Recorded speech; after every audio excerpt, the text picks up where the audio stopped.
வணக்கம் நேயர்களே, நான் உங்கள் கார்த்திக். நம்முடைய சிறப்பு நேர்காணலில் வழக்கறிஞரும் அரசியல் விமர்சகருமான ரவீந்திரன் துரைசாமி இணைந்திருக்கிறார். அவரிடம் விரிவாக பேசலாம். வணக்கம் சார். வணக்கம் கார்த்திக். சார், என்டிஏ கூட்டணியில அதிகாரப்பூர்வமா டிடிவி தினகரன் இணைஞ்சிட்டாரு. இந்த விஷயத்துல சரண்டர் ஆனது டிடிவி தினகரனா அல்லது எடப்பாடியா? ரொம்ப சிக்கலான கேள்வி கேட்டிருக்கீங்க. இதில் சரண்டருங்கிறது டிடிவியை தான் சாரும். காரணம், எடப்பாடிக்கும் அதில் விருப்பம் இல்லை, எனக்கு தெரியுது. அவர் 20 விழுக்காடில் இருக்கிறதும் இவர் குறைந்த வாக்கு சதவீதத்தில் இருக்குதுன்னு சொல்லும்போது பெரியவன் சரண்டர் ஆனது மாதிரி வராது. சிறிய அளவு செல்வாக்கு கொண்டவங்க சரண்டர் ஆன மாதிரி தான் வரும்.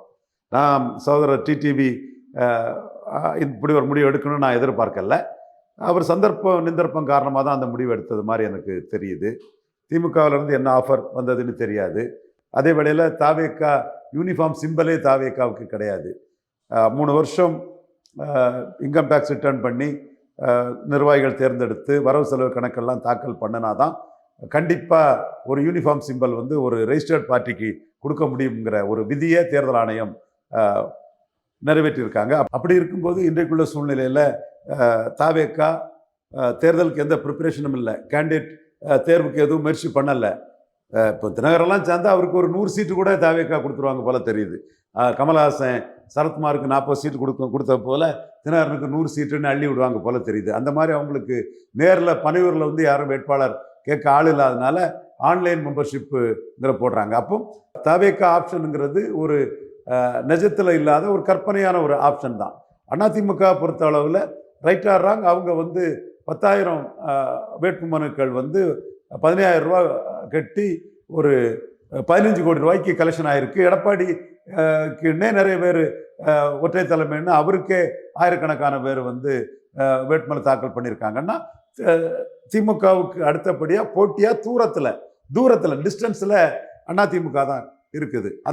அந்த வகையில் தாவேக்காவில் டிடிவி நிற்கிறத விட எக்கச்சக்க சீட்டு கிடைக்கும். இங்கே தாவேக்காவோட கம்பேர் பண்ணும்போது சீட் கன்வெர்ட்டபிலிட்டி அதிகம் அதிமுகவில்.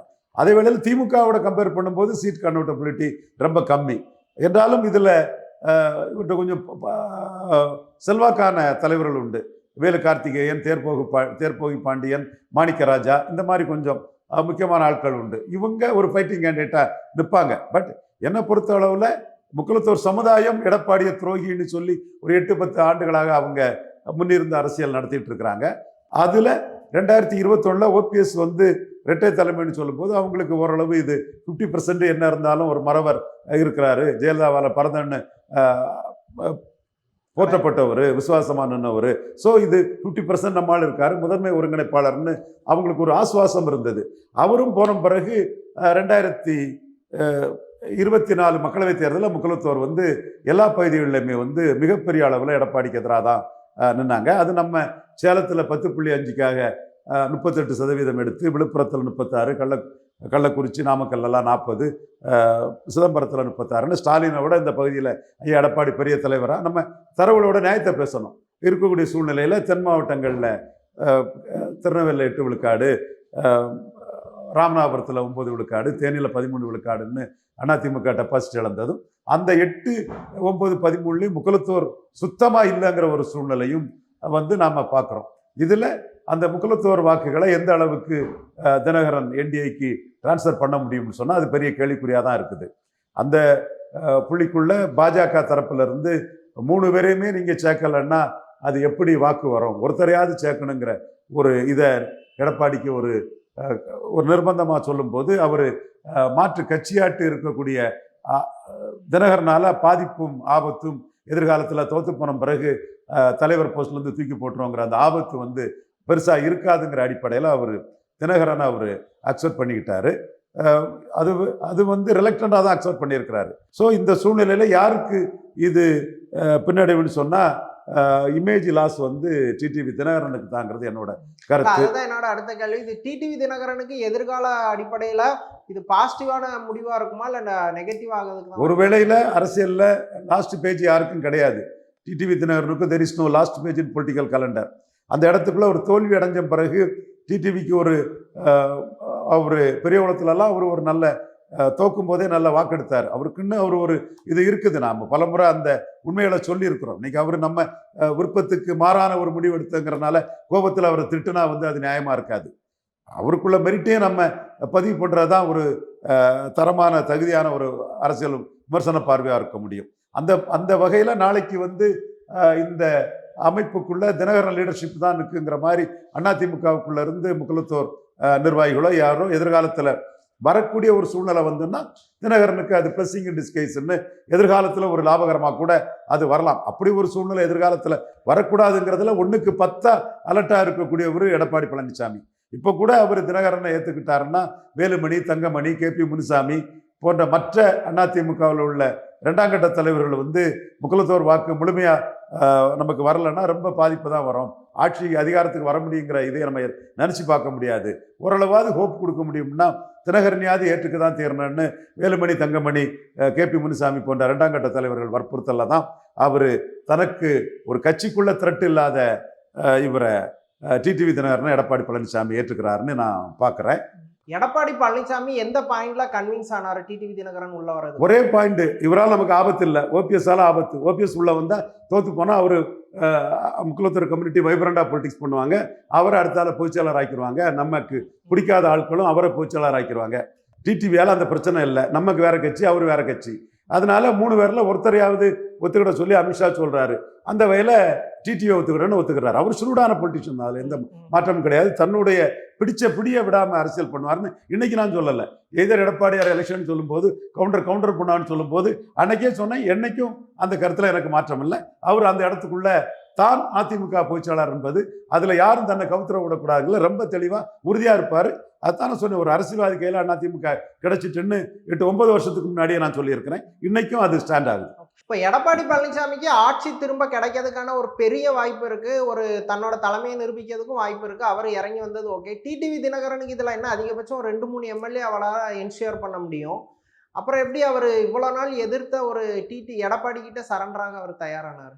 அதாவது அரசியல் அரங்கத்துக்குள்ள இன்னைக்கு தினகரனோட இது சரண்டருங்கிற வார்த்தை எல்லாரும் சொல்றாங்க. நானும் அதை மறுத்து சொல்ல விரும்பல.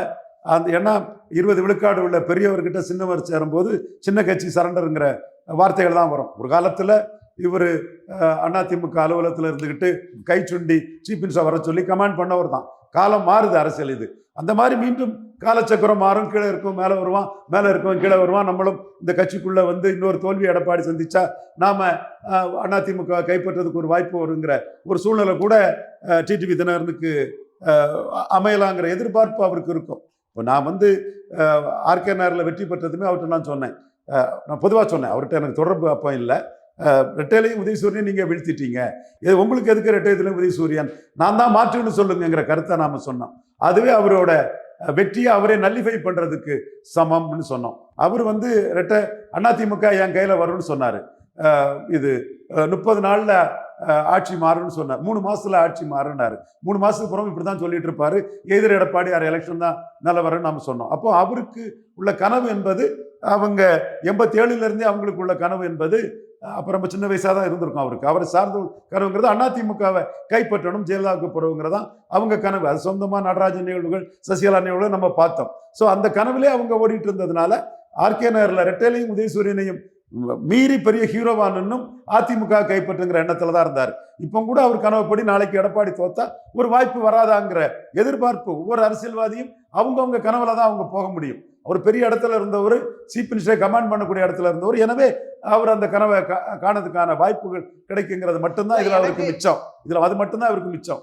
இல்லை, எனக்கு இதில் என்ன கொஸ்டின்னா, வேற எதுவும் பெட்டர் ஆப்ஷன் இல்லை அப்படிங்கிறதுனால ஏடிஎம்கேவை நோக்கி வந்தாரா, இல்லது பிஜேபியோட டிமாண்டா, நெருக்கடியா? பிஜேபி நெருக்கடியும் இருக்குது, வேற பெட்டர் ஆப்ஷன் இல்லைங்கிறதும் இருக்குது. திராவிட முன்னேற்ற கழகத்தை பொறுத்தவரையில் தேமுதிகவுக்கு தான் முக்கியத்துவம் கொடுக்குறாங்க.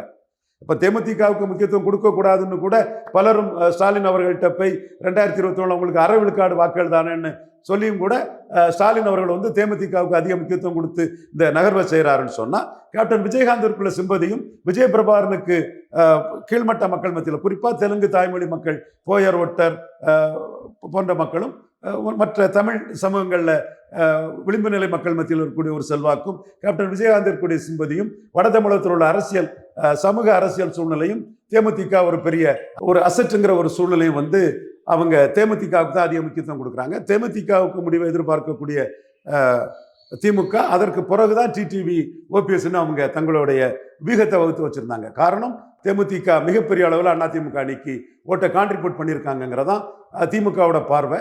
ப்ளஸ் சோசியலையும் அவங்க கண்ணெதிர கண்ட ஈரோடு கிழக்கு பூத் வைஸ் அனாலிசிஸும் விக்கிரவாண்டி பூத் வைஸ் அனாலிசிஸும் தேமுதிக இருந்தால் வட தமிழகத்திலையும் மேற்கு தமிழகத்திலையும் 50 விழுக்காடு வாக்குகள் வர திமுக அணி எடுக்க முடியுங்கிற ஒரு இது இன்புட் அவங்களோட பெண்ங்கிற ஒரு நிறுவனம் சார்பாக சில தகவல்கள் அவங்க போகும்போது அவங்க முக்கியமாக ஒரு கூடுதல் அலையன்ஸ் பார்ட்னராக எடுக்க வேண்டியது தேமுதிகங்கிற ஒரு முடிவு திமுகவில் இருக்கும்போது தினகரனுக்கும் ஓபிஎஸ்க்கும் உள்ள அந்த முக்கியத்துவம்ங்கிறது வந்து குறைவாக இருக்கக்கூடிய ஒரு சூழ்நிலையை நம்ம பார்க்குறோம்.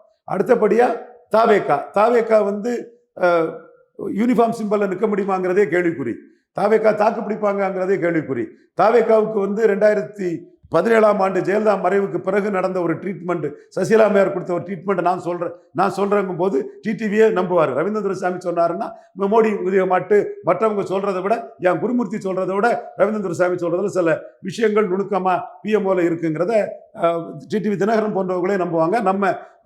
நம்மளுடைய அனுமானத்தின் அடிப்படையில் சசிகலா டைப்ல இவர் விஜயை ட்ரீட் பண்ணுன்னு பிஎம்ஓவும் டெல்லியும் முடிவு பண்ணுறது சில விஷயங்களை உங்ககிட்ட கூட நான் பதிவு பண்ணேன். அந்த பார்வை போயிட்டு இருக்கு. அப்போ மோடியோட அந்த கடுமையான தாக்குதலை மீறி விஜய் தாக்கு பிடிப்பாரா, அரசியல் நிற்பாரா, கேண்டிடேட் போட்டு கொடுவாரா?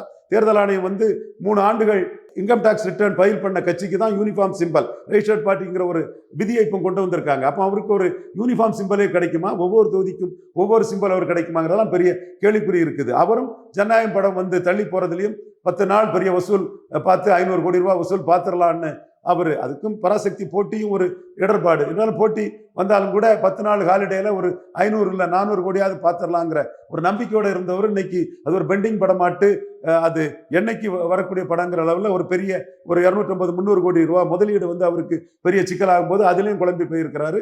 இது கரூர் இது தொடர்பாட்டு வந்து தினகரன் யாரையும் குற்றம் சாட்டல, திமுக ஆப்ஷனை ஓப்பன் பண்ணனால திமுகவையும் அவர் குற்றம் சாட்டல, விஜய் ஆப்ஷனை ஓப்பன் பண்ணனால விஜயும் குற்றம் சாட்டல.